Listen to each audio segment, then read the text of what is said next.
guys? Welcome to Whitlock Garage. We're back in the garage today, about to get the 68 GMC all cleaned off. As you know, we've got a bunch of Hun stuff, a bunch of chairs from Thanksgiving. The truck hadn't seen daylight in a little while. Probably been a couple of weeks since it's even been cranked. That's a sin, I know.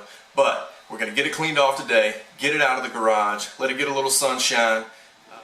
But first, we're going to take you to the night we fired up the LS motor. As I mentioned in the previous episode, this thing's got a 5.3 4L60E from a 2003 Suburban. It's completely stock, has dual exhaust, but really that's the only performance mod, if you want to call it a performance mod, that's been made to the motor. It's a great running motor and trans. I want to show you a little bit of insight as to how we got that in the truck and also what it sounds like after we got it cranked up. We're going to show you in a future video what the exhaust sounds like, let you determine whether it's too quiet, too loud, how you feel about it. No spoilers in this episode, I don't believe, but stay tuned for some future videos and we'll show you what we're working with. Thanks for joining. Hit subscribe on the channel, like the video, and we'll talk to you soon.